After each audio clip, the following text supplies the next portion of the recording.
Daniel chapter 10. This is where we are. Verse 1. In the 3rd year of Cyrus, king of Persia, a thing was revealed unto Daniel, whose name was called Belteshazzar. And the thing was true, but the time appointed was long. And he understood the thing, and had understanding of the vision. It's so curious. Daniel writes this in the 3rd person. He is the writer, talking about himself, but he will later slip into the 1st person as he goes on through this. But maybe just for formality's sake, as he starts the writing of this prophecy, he starts by writing about himself, when and what's going on. It was in the 3rd year of Cyrus, king of Persia. We are at the beginning of the Persian reign over the Babylonian territory. If you remember at the end of chapter 5, several weeks ago, the Babylonians were defeated, the Persians took over, and that's where we got in chapter 6, Daniel throwing the lions in because he disobeyed a Persian law, erroneously made, but whatever. So we're a little bit deeper into that, but still very early in the reign, and in this time period, a thing is revealed to Daniel. Daniel being Belteshazzar, that's his Chaldean name. And then he says, and the thing was true. In other words, everything that I heard prophetically came to pass. It's just some of which, if we're reading this thousands of years later, so it's all hindsight. We can see it all. But if I'm a Jew, maybe still in exile reading this, I read this and it hasn't come to pass yet. So Daniel reassures me it's true, but it won't come to fruition for a long time. Well, that long time is my past. You follow? But to some of these readers, it hadn't happened yet. So he has to clarify. The thing is true, but the time appointed for its fulfillment was long, far away. And Daniel understood the thing and had understanding of the vision. Now, there's your introductory statement, verse 2, 1st person. In those days, I, Daniel, was mourning, M-O-U-R-N, weeping, sad, despondent, depressed, 3 full weeks. In the days of Cyrus, his 3rd year, and he was mourning. Why was he mourning? There's not a specific statement told to us, but you're given enough hints that you can put it together, probably why he was mourning, and it may even hint at this being a regular occurrence for Daniel. That's just speculation on my part, but that's what I think. As we go through this, we'll see. Look at verse 3. In this period of mourning, he says, I ate no pleasant bread, neither came flesh nor wine into my mouth, neither did I anoint, the King James says, myself at all, till 3 whole weeks were fulfilled. So that sounds like he has set up a designated time in which he's going to mourn. And we're going to see later specifically what's going on the calendar in this time. And it's an annual thing, which will lead me to believe, hey, this is probably something he does on the regular. But here he's talking about it. And in this time, he doesn't eat, he doesn't drink, except just to survive. He doesn't do anything lavish. He doesn't anoint himself with oil, which is something biblically we associate with ceremony. David, for example, was anointed with oil. Jesus, had his feet broken with the spikenard and so forth. But this is in the purely recreational kind. This is like when you would use lotion to exfoliate. When you would have dry skin and you would lotion your elbows or whatever, right? This is oil for that purpose. So it's a first world thing. It's just a creature comfort. He says, I forbid myself from engaging in. All right? So it's just your classic Job in sackcloth and ashes kind of mourning. In that period, verse 4. In the 24th day of the 1st month, as I was beside the great river, which is Hiddekel. That's the Tigris River. So it is the 1st month of the Jewish calendar. That's the month of Nisan in the Jewish calendar. The 1st month, but it's the 24th. So the 24th day of the 1st month. 10 days prior, the 14th day of Nisan, the 14th day of the 1st month, who knows what holiday? Just for bonus points. Passover. So Passover, in the period of 3 weeks, he has been mourning. Right smack in the middle of that is the Passover holiday. So what does the Passover holiday celebrate? What are they enjoying at Passover? Come on, y'all. You've seen the movie. Passing over the death angel. Yes, yes, you're absolutely right. Leading to the big picture thing, what happened as a result of that? It's the Exodus, right? So in whose captivity were they? Egyptians. Yes, they were in Egyptian bondage. It was a period of time when the Israelite people were enslaved in a foreign land. You see the connection? They were enslaved in a foreign land, and then they got out. And then annually they celebrated their getting out by remembering that great feast that they had when death came to the land and passed over them. Well, now here they are going to continue celebrating that getting out of captivity holiday. But now they are celebrating it and have for almost 70 years of Daniel's life, almost, he has been celebrating that holiday in captivity in a foreign land. What do you think that does to the psyche? Don't you think it makes it hard to celebrate that?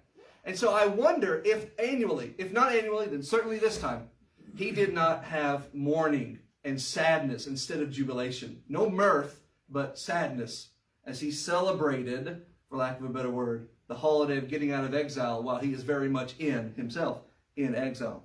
So in that period of mourning, 10 days after Passover, he is beside the river Hiddekel, which again, that's the Tigris River right in the heart of Babylon. Verse 5. Then I lifted up my eyes and looked, and behold, a certain man, clothed in linen, whose loins were girded, so this midsection was girded with fine gold of, the King James says, Uphaz, U-P-H-A-Z. Is that what your Bible says? Yes. Curious, does anybody's Bible say Ophir, O-P-H-I-R? All right, I'll come back to that. So, that's hardly important as the man in question. So he lifts up his eyes and he sees a figure, described in a couple of ways here, but more strikingly in a minute. Clothed in linen, so dressed in plain white garment, and in front of, or on top of that white garment, is this golden, shimmering, fine gold mid-piece, belt, girdle, kind of ceremonial attire. Yeah, I think that's a very good illustration of it. So that's your first, but that is far from the last illustration you're going to get of this person. But I just want to spend half a second on Uphaz, because if you're one of those people who come across these, the Bible is fake because this, and this, you might run into this one. It's among a long list of reasons why the Bible isn't true, and they're all a bunch of baloney. One of them is Uphaz. He mentions the fine gold of Uphaz, but there is no Uphaz. There is no Uphaz. Uphaz doesn't exist. So the whole thing unravels. Well, no. Uphaz, there is no archaeological evidence of Uphaz right now. But you know what? There was no archaeological evidence of a lot of places that there have now been found that for a long time only the Bible talked about, and now we have found that have proven the Bible time and again. Uphaz happens to be one of them, and I hope to live long enough to see Uphaz be discovered. I can tell you this, though. Uphaz very likely is just a badly spelled translation, if you will, of the word Ophir, which is also mentioned in the Bible, and for which we have archaeological evidence for, and I wrote it down, I love this, there was a piece of pottery dated to the 8th century BC with a price tag bearing the phrase, gold from Ophir, 30 shekels, which that sounds like a good deal. But that gives you what you crave. You crave archaeological, extra-biblical evidence of these places. Ophir is mentioned as the place where Solomon got a lot of his gold and pearls from. Well, here is Jeremiah. Here is Daniel referencing a place where it's famous for its fine gold. And the spelling of it in the original language is just like the dotting of an I off. So it's the same thing probably. But if it's not, there's some other place out there with gold. Give it time. We'll dig it up. If not, we already have. All right. Anywho, he sees this guy. He's got a white robe, he's got a golden girdle, and keep going, Daniel, verse 10. This person's body was like, the King James says, the beryl, B-E-R-Y-L. Very bright, shimmering, when the light hits it, sparkles, turquoise-looking gemstone. His face was as the appearance of lightning, his eyes like lamps of fire. His arms and his feet were in the color of polished brass, and the voice of his words were like the voice of a multitude. So, again, beryl, shimmering, shining, he's sparkling. When the light hits him, he just seems to be radiating light, all right? His appearance is like lightning. His face is just flashing, blinding light. His eyes are blazing with fire as though instead of pupils he has torches. His arms and his feet are shimmering like finely polished brass. When he speaks, his voice doesn't sound like one person's voice. It sounds like thousands of people all speaking in unison. If you've ever heard something like that, that whooshing kind of sound, almost sounds like a waterfall kind of sound, that rushing sound of 1,001 voices coming together. And that's how he describes the voice and the appearance of this person. Now, if you're reading your Bible cover to cover, which you should never do, you should study it, not read it, you haven't read Revelation yet. But we've studied Revelation, many of us, previously. So does this not sound very strikingly familiar to the way John describes the Son of God in the beginning of Revelation? He even says his feet were shimmering like brass. He even says his eyes were like flaming fire. So a lot of those same metaphors are there, which if you read Revelation through the prism of the Old Testament, you pick up on a lot of those kind of things where it's like John was intentionally lifting vision metaphor, apocalyptic metaphor to make his points, knowing his audience would be familiar enough with it to make those connections. So just working that process backwards, this is probably where John got a lot of that imagery, and why a lot of the imagery was presented to John was to connect to what we have here in Daniel. So it leads me to believe what John is seeing here is a manifestation of the second person of the Godhead. Now, I'm not going to, bind that, because you'll have people who will say that he's just seeing an angel, maybe he's seeing an archangel, and there's some phrasings that are going to come later that I'll point to that may point to that, though I could rationalize them and keep it as Jesus, well, the second person of God. But that's what I think it is. I think he is seeing the second person of God, a manifestation of deity in a form that man can see. Did you raise your hand? Well, no, but I was going to. Well, aren't I a prophet? I was stretching, but so after Uphaz, mine has an exclamation mark. Is that significant in any form? No, I can tell you it was added by the translator. Okay. But that's just what I figured, but I wasn't sure. So. Just describing the impressiveness of the spectacle. Okay. So whether it's an angel or whether it is specifically God in some form that could be beheld, it can be up for debate. But I'm going to proceed from the assumption that what we're reading is God. The second person of God, who would eventually be born of Mary to become the person named Jesus. Alrighty? Verse 7. And I, Daniel, alone saw the vision, for the men that were with me saw not the vision, but a great quaking fell upon them, so that they fled to hide themselves. Very similar, though not perfect, very similar to when Paul encounters Jesus on the road to Damascus. He hears the voice and sees the man. The people with Paul hear the voice, but see no man. So here's something that Daniel is able to hear and bear witness to. The people around him can only hear, and they don't hear the specifics. They just hear a noise, and then the ground starts to quake in the awesomeness of the power of this being, and then they all run away and flee. Daniel probably would have run away and fled if A, he didn't already know what he was getting himself into, and B, seeing it is going to immediately fall on his face, as we're going to see here in a second. Verse 8. So I was left alone, and I saw this great vision, and there remained no strength in me. For the King James says, comeliness was turned in me into corruption, and I retained no strength. What does your Bible say? Radiant appearance. His radiant appearance turned into corruption, it says? My radiant appearance was fearfully changed, and I retained no strength. Who else has somebody? Anybody have anything different than that? Natural Yes, ma'am. color turned to a deathly pallor. Okay. Yes, ma'am. Mine says, for my vigor was turned to frailty in me. All right. So they're all beating around the same idea, the same bush, which is the idea of Daniel, like I think hers even hints all the color drains from his face. It's the idea of, I was okay just a second ago, and then I saw what I think is a manifestation of God, and that tends to make the knees knock a little, if you know what I mean. I suddenly lost all my strength. I suddenly lost all my vigor, I think her translation said. I lost all my ability to, we'll see in a second, even form words to speak. This is what happens when people stand before God. You're going to get that in Isaiah chapter 6, either shortly or in a little while later this year.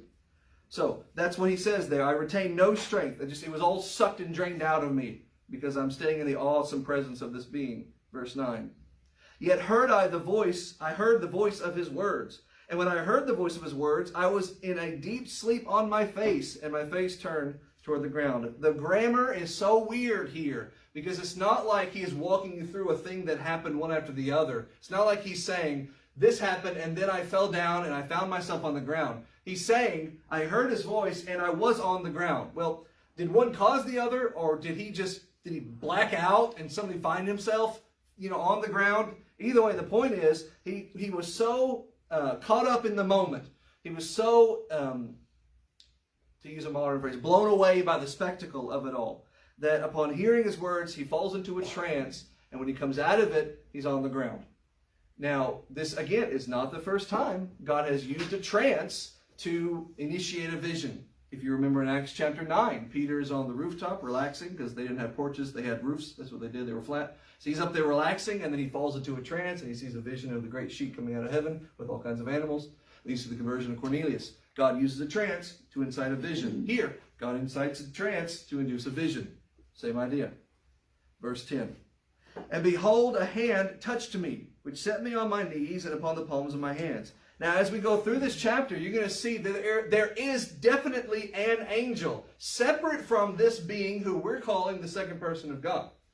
There is an angel who's going to do some things like strengthen and encourage Daniel. So there's no reason to think that this is also not an angel who is doing this. But whatever it is not the being that he has already seen that has blown him away so dramatically. Because the way it is written, he doesn't say, his hand touched me, or one of his hands touched me. He doesn't identify and connect to that person he's seen that's been blown away by. He separates to a different figure entirely. A hand, a new hand has entered the picture and touched me and set me up to my knees and upon the palms of my hands. Now, try to visualize what that pose looks like. You're on your knees and you're on the palms of your hands. That is one of the two postures that a Jew would take when he was in the midst of prayer or worship. To fall prostrate is what that looks like. You get down, and I would demonstrate, but then the camera wouldn't see and people in the back wouldn't see. But you get down on your knees and you take your hands, you fall forward so that your face is almost to the ground, and you start muttering your prayers, and you raise up and you look up to the sky and you go back down. You've seen Muslims do it. That's what it looked like. That's the Eastern version of prayer. We just do this, but that's not how the Jew would have done it back in the day. When Jesus was in the garden and he prayed and he fell on his face, that's the idea. He falls on his face to offer the prayer. So Daniel falls completely flat. Then he has got no strength in him to lift himself up. Then an angel comes and touches him and gives him strength enough to come to a prostrate position, a prayerful looking position. Verse 11. And he is not the person with the hand that touched him. That was just a little sidebar. He refers back to the figure that he saw that blew his mind. That person with the shimmering spectacle about him said to me, Daniel, man greatly beloved, understand the words that I speak to you and stand upright, for unto you am I now sent. And when he had spoken this word unto me, I stood, but still stood trembling. He stood with his knees knocking, whether out of fear, whether out of awestruckness, whether just out of weakness, because he's already demonstrated that he has that. Go back to the beginning of the verse, though. The man says to him, the figure says to him, O Daniel, a man greatly beloved, understand the words that I speak to you. That is an imperative. I'm giving you permission and commanding you to do, but he's also giving him the ability to understand the vision that he's about to encounter. And then he says and tells him to stand upright. For unto you am I now sent. And that's where people jump in and say, well, that's what an angel would say. Angels are sent. That's what the word angel means, one who is sent. True. Mark 10:24, something like that. I am sent to the lost sheep of the house of Israel, Jesus said. So if Jesus can be sent to the sheep in the New Testament, why can't Jesus be sent to Daniel here in this text? To be sent is just to go with a purpose. And certainly there's a purpose here behind the going. That doesn't really imply anything about who this being is. Verse 12. Then he said to me, fear not, Daniel, for from the first day that you did set your heart to understand and to chasten yourself before your God, your words were heard, and I am come for your words, or because of your words. Now again, if someone was to say, well, he's talking to an angel, he's not talking to God, because he refers to God as a separate being. But again, I would remind you, Jesus refers to God as a separate being, John 3:16. He refers to himself in the third person in that verse. So that's not a proof of anything. I'm still holding to the belief that what we're looking at here, what Daniel is actually looking at here, is a manifestation of God. He presented himself to Moses in a burning bush. He presents himself to Elijah in a voice. He presents himself to Paul on the road to Damascus. And I mean, after he's dead and ascended, he presents himself. And here, I think he's presenting himself to Daniel. Same idea. And he says, fear not, Daniel, from the beginning that you set your heart to understand and to chasten yourself before your God, your words were heard. From the beginning that you have been praying to me and desiring to learn from me and to have a relationship with me, specifically while you've been in this exile and you've been my go-to vessel to do good things here, I have heard your prayers and I have heard them now, and here I am. Obviously, when remember this began with him in a 3-week period of mourning. Do not doubt that Daniel, while mourning, would be not praying to his God. He would certainly be appealing to God to ease his hurt heart and to work him through this hardship. Probably every single time he's in mourning, that's what he's doing. So this is God saying, I have always heard those prayers, and now for this occasion, I'm here to personally intervene and to help you. In this case, to give you a vision. verse 13. And again, I would point out, if the connection is, I think, apparent, that it ties in with the Passover, and so he's sad because he's in exile, and he remembers when they got out, and he wants to get out again. That makes perfect sense because the vision he's going to see shows him how and what will become of the people post-exile. That would certainly bring comfort in that circumstance. Verse 13. But the prince of the kingdom of Persia withstood me, and you got to tie back to the previous verse. I am come for your words, but the prince of the kingdom of Persia withstood me for 21 days, 3 weeks. But lo, Michael, one of the chief princes, came to help me, the King James says, and to remain there with the kings of Persia. So again, just to double back to this idea. He's talking to an angel. He's not talking to God, because God doesn't need help, and God doesn't need an angel to come help him. But that's not what the word means. An angel came to do the work that he was bidden to do. In that sense, you can call it help. It's just a bad translation, but it just means this person was sent to aid. This person was sent to accomplish the task on his behalf, which is what angels do for God all the time. God sends an angel to do something God could do, but the angel does instead by his bidding. That's all he's saying about Michael. We'll get into the idea of Michael and the princes and things in just a second, but go back and notice something that I think is not a coincidence. The prince of the kingdom of Persia, we'll come back to that, stood opposed to, as the devil does, for 3 weeks stood opposed to God and the prayers of Daniel and the sadness of Daniel and all that Daniel was talking about, which, let's assume, before we get it confirmed, he's talking about being in exile. For 3 weeks he's been praying, when are we going to get out of exile? This is our assumption. When are we going to get out of exile? When are you going to get us out? You've been promising it. How long are we going to Daniel and the world around Daniel to incite this depression and to make it worse? And so God sends Michael to oppose the devil. And that is most definitely the biblical job description of Michael. You see that in Jude verse 9 and here in Daniel. So you have an Old Testament reference and a New Testament reference of what Michael does, which is to oppose the devil. If not him directly, then certainly the devil's minions, demons, or the angels who serve the devil. Now, I want to identify a phrase here before you get confused. In verse 13, the King James says, the prince of the kingdom of Persia. What does your translation say? Everyone has the same thing? All right. It's not Cyrus or Darius or anybody else like that. It's not an earthly prince. The kind of princes we're talking about here, unless specifically identified, are spiritual entities. Do you remember, there's a New Testament application of this. In Ephesians chapter 6, Paul, as he's talking about, put on the whole armor of God, that you may stand against the devil. Because we wrestle not against flesh and blood, but against principalities, against powers, against, what does he say? Spiritual wickedness in high places. Literally, we stand against evil things of a spiritual nature that rule, that reign like kings or like princes. We fight not against fleshly rulers. We don't wave swords and flags and storm castles to overthrow. We belong to a spiritual kingdom. We fight spiritual battles against spiritual forces, against spiritual princes in spiritual castles. That idea has always been there, even going back to here. This idea of Babylon, now under the worldly control of Persia.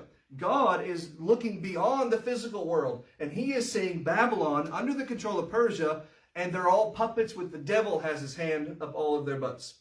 He is the one who's controlling all of them. He is the one in control of the world. He is called the prince of the power of the air in the New Testament. He is called the prince of this world, the god of this world even. That's the devil. So this idea is you have this prince of the kingdom of Persia, not Cyrus, but the evil entity, the spiritual wickedness in high places that controls the ruler of the world in Persia. Who controls Cyrus? The devil.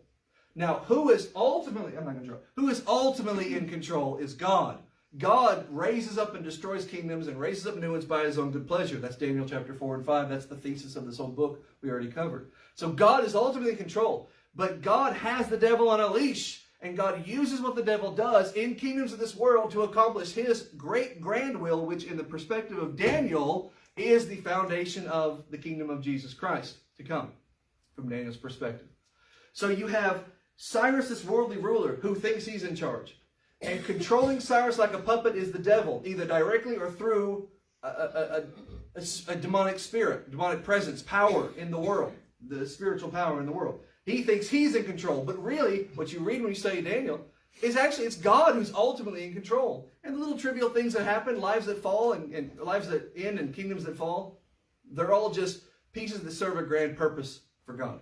So that's what he means when he talks about the prince of the kingdom of Persia, the spiritual power of evil that's in Persia. And that will become more clear as we go on. So that spiritual power of evil that Daniel is in the middle of, and he is praying to God for relief in, that spiritual power has been focused like a laser beam on this area and has been resisting God and fighting against God. And so God, as he did in Jude 4 or Jude 9, sends Michael to slap him and to say, get out of here. So he came to help. And I remained there among the kings of Persia. Now, verse 14. Now I am come to make you understand what shall befall your people in the latter days. For yet the vision is for many days. Something that Daniel says in the introduction to this prophecy. Now I am here. Now you can see who is ultimately in power and who is ultimately in control. And now I'm going to give you a prophecy, Daniel, that is going to put your mournful, weary heart at ease. Because presumably he's mourning over the fact they're in exile. So here's a prophecy about coming out of exile and all the things to come. Now I warn you now as we dive into this. It's 10, the rest of 10, and 11. And 11 is the densest, thickest, most, if you didn't like world history, you're going to hate me for about a week and a half study of this whole book. All right. It ain't Daniel in the Lion's Den anymore. That's simple. That's Bible class when you're in 4th grade kind of study. This is names and dates and battles, a lot of chapter 11. So I love this stuff. I just eat it up with a spoon, but you may not like it. You may be those weird people who like math. I'm sorry. There's another class down the hall. I'm diving into history starting here in just a second. Verse 15. When he had spoken those words to me, I set my face toward the ground and I became dumb. Before we get to the vision, Daniel's having a moment. Daniel falls down again. Remember, he was in a prostrate worship position. He stands up, weak in the knees, and now he falls back to the ground, and he can't speak. Dumb, mute, he can't speak. And behold, verse 16, one like the similitude of the sons of men. That's a King James way of saying, behold, a guy who didn't look like a strange shimmering figure. Behold, a guy who looked much more normal, like a regular guy. Not wearing a golden girdle, not shimmering like Burr, not doing all these things with brass and shining lights in his eyeballs, but just a guy who looked like a guy.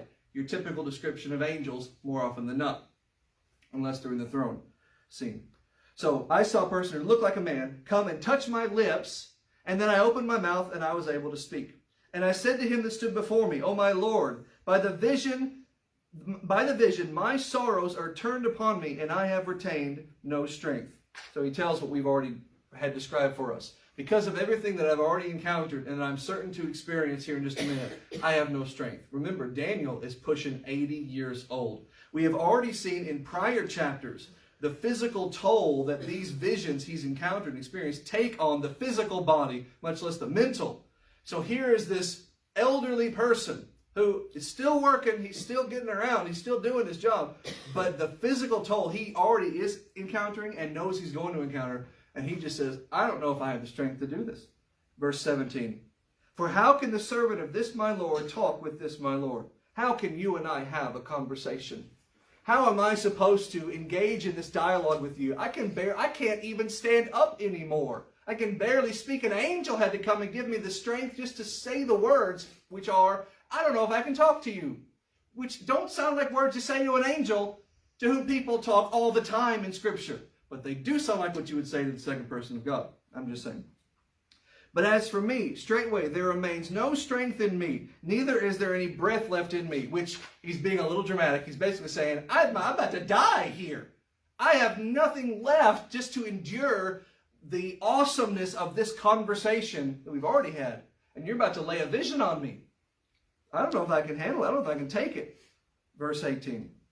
Then there came again and touched me one who had the appearance of a man, and he strengthened me. How did this angel strengthen Daniel? You're going to see in the next verse. But before we read it, I want you to think about this. If you have ever been like Daniel in a period of mourning, if you have ever felt broken, where if you thought, I can't stand, I cannot speak, I don't know how I'm going to get through this, I don't know what I'm going to do. If you've ever felt like that, you feel, like, in a way, like Daniel felt here. All right, this is the most application that you're going to get out of this, and it is a lot of application in just these two little verses here, 18 and 19, especially 19. Because Daniel is basically telling you, I have been there. I have felt like I don't know what to do. I don't think I'm going to be able to make it to tomorrow. I need strength. Remember, even your master, as he prayed in the Garden of Gethsemane, was sapped of his strength, and your Bible says an angel came and strengthened him. All right? This is one of the jobs of the angelic host. When you are at your complete bottomed out, your tank is empty, you cannot get up, either proverbially or literally, you say to God, I've got nothing else in the tank. I need strength. And it is an answer to prayer that God provides to provide strength for his children. Here is Daniel, and he says, I don't think I have another breath left in me. And an angel comes and strengthens him. How? Verse 19. He says, O man, greatly beloved, fear not, peace be unto you. Be strong, yea, be strong. And when he had spoken unto me, I was strengthened, and said, Let my Lord speak, for you have strengthened me. I think there's more to it than just the words. All right, I'll come back to that in a second. But I just want you to know just how well stated these words are. O man, greatly beloved. He reminds him that he is loved by God. And then he says, fear not. He encourages him. Again, note the word.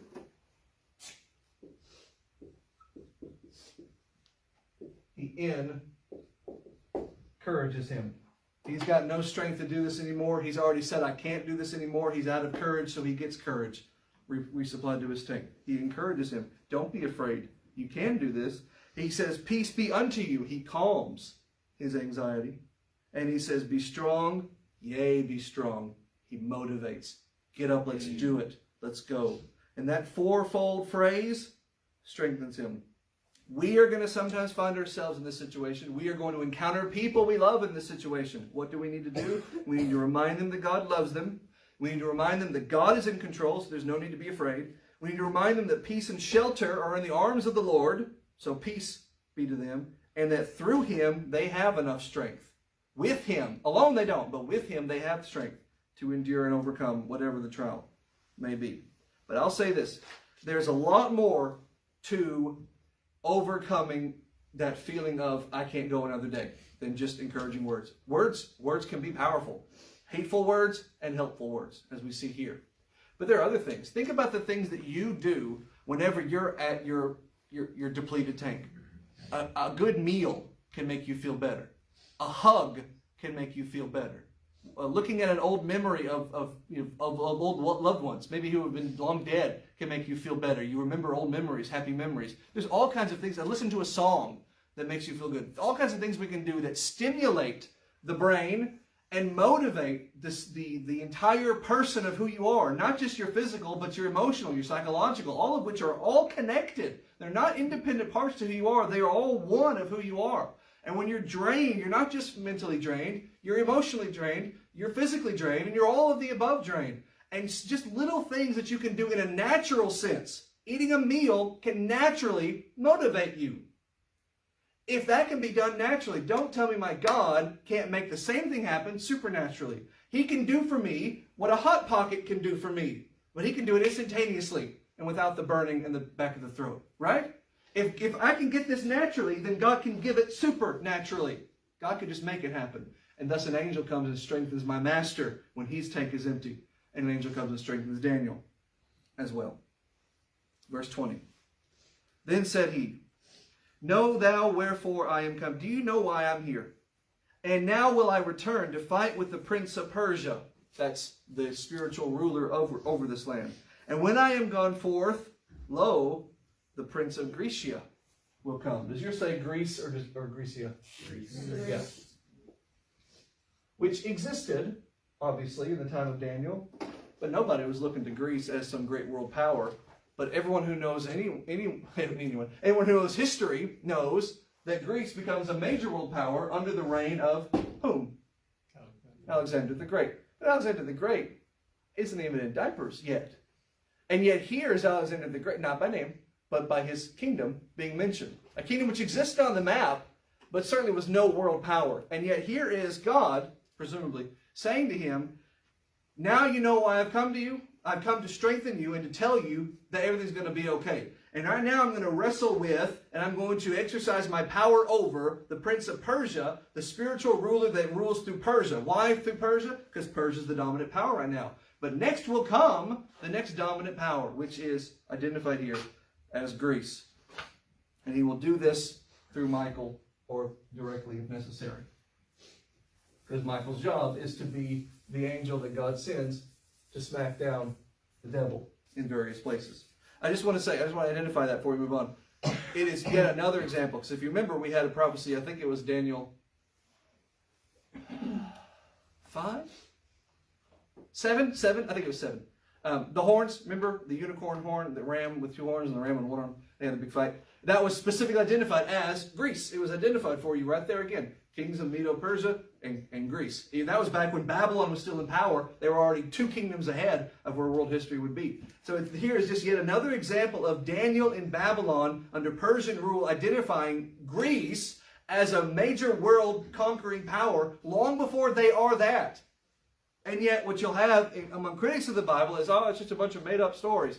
Well, listen, anybody can write, once upon a time there was, ... It's a miracle when someone writes, once upon a time there will be, and it actually happens. This is God telling Daniel through a vision, once upon a time there will be the power of Greece that I will then also subdue. The fact that Greece rose, and as we're going to read, fall, that speaks to the miraculous foresight of God. 21. But I will show you that which is noted in the scripture of truth, and there is none that holds with me in these things, but Michael your prince. Michael is going to see to the fact that Persia goes down and Greece goes up. That is all the supernatural, heavenly perspective things that we don't see. What we see here down below is this kingdom is overthrown by this other kingdom. Either because they got too big and fat and they just collapsed in on themselves like Rome, or because they got too aggressive too quickly and they just cratered in when their one leader died, like what happened to Greece, or that they just grew so big, they were stretched so thin, and their empire could not sustain another invasion. That's what happens to Medo-Persia. Or they just got cocky and got, shivved in the night when they weren't looking. That's what happened to Babylon. We see it from the worldly perspective. We see this kingdom rises and falls. God's looking at it from a spiritual perspective. What God is seeing is not kings and kingdoms and the whole Game of Thrones things. What God is seeing is, Michael, go subdue this kingdom now. That's your job as the archangel. Go destroy this kingdom, and we're going to set up this other ruler instead. And then we're going to destroy them and set up this other ruler. And we're going to keep playing chess until the world is ready for my son to come into the world. That's Galatians 4:4. In the fullness of time, God sent forth his son, born of a woman, born under the law. When God wanted it, when God said, now's the time, now the Christ can come. And that time, all leading up to that, is God moving the board around. 21 again. I'm going to show you it's the truth. Seriously? Oh, it's the last verse, so I guess that makes it okay. Michael, your prince, is the guy who I'm sending to do all these things. We can go into chapter 11 because we'll be there next week. Also, there's no break. All right? So, God is talking. The second person of God is talking. Verse 21 of chapter 10, I will show you. Verse 11, also in the first year of Darius the Mede, I stood to confirm and strengthen him. So I will send Michael, end of chapter 10, to destroy Medo-Persia and set up Greece, Macedonia, in its place. And also I was there to raise up Persia in the first place. That's what God is saying. He's saying, look, it's not just a thing I'm going to do for the first time. This has been the modus operandi of God. Even before this, in the first year of Darius the Mede, I stood up to confirm and strengthen him. I established his position of authority. You can go back before him, or you can go farther ahead to the next one. No matter where you go in history, when there's a ruler, that ruler is where God wants him to be. Joe Biden is president because God stood up to confirm him. That doesn't mean approval or liking or disapproval or disliking. It just means don't sweat who's on the throne, because God is in control. If there's anything to learn from Daniel, it is that. It is kings and queens and kingdoms come and go and come and rise and fall. And yet God remains constant. God is in control. It's not quite the same thing, because back here, he is orchestrating events to bring the Son who has already come. But the principle applies. Anyway, that's what you're getting when you go to chapter 11.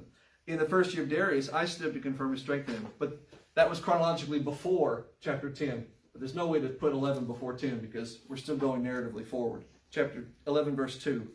And now, because we got 4 minutes left. Now I will show you the truth. Behold, there shall stand up yet 3 kings in Persia, and the 4th shall be far richer than all. And by his strength, through his riches, he shall stir up against the realm of Grecia.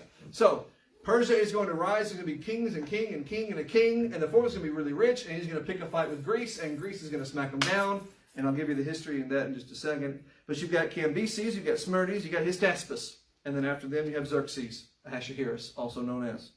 And under him, who is very rich and very powerful, he expanded and grew and blossomed the Medo-Persian Empire. He went up against, as it says here, the realm of Grecia. What history just says is, you know, there was this Alexander guy, and his kingdom was starting to get big, and the Persians didn't like that, so came a fight. And there was this big battle of Salamis. You can Google, it's very interesting to read, where Themistocles led the Greeks to a naval victory over Xerxes in 480 BC. And also, almost at the exact same time, there was the Battle of Mycale, where the Greeks drove back Persian invaders. There was a big battle that won on the land and a big battle won at the sea, and that was the turning point in the Greco-Persian Wars that led to the diminishing of the Persians and the rising of the Greeks, which it started a momentum that could not be stopped until eventually they completely subdued and conquered the Persians one way or another. So you don't get that in the text, but the text alludes to the conquest. But history backs it up and provides the details that aren't really relevant biblically. Verse 3. And a mighty king shall stand up that will rule with great dominion and do according to his will. So after the Medo-Persian Empire is diminished, a mighty king is going to rise. Well, he doesn't identify him as Alexander, but world history does for us. And then it keeps going because when he shall stand up, verse 4, his kingdom shall be broken and shall be divided toward the 4 winds of the heaven. So when Alexander, according to world history, burns the torch at both ends, the candle burns both ends, and he dies at the peak of his prominence, what happens to his kingdom? Does it continue to prosper and grow and get bigger? No, it splits into how many parts? 4 parts, 1 to each general. That's why he goes on to say, splits to the 4 winds of heaven, and not to his posterity. He doesn't get to witness the longevity of his kingdom. He doesn't get to leave behind his kingdom to a son or to an heir. No, it just completely collapses and breaks into 4 parts. Not according to his dominion, the King James says, which he ruled. For the kingdom shall be plucked up for others beside those. So it splits into 4, which become their own 4 little, much smaller empires. Verse 5. And now we take this breaking up into 4 and we focus it on 2. And one is called the King of the South, and one's called the King of the North. One in the north is going to be the Seleucid Empire, and in the south is going to be the Egyptian Empire under Ptolemy.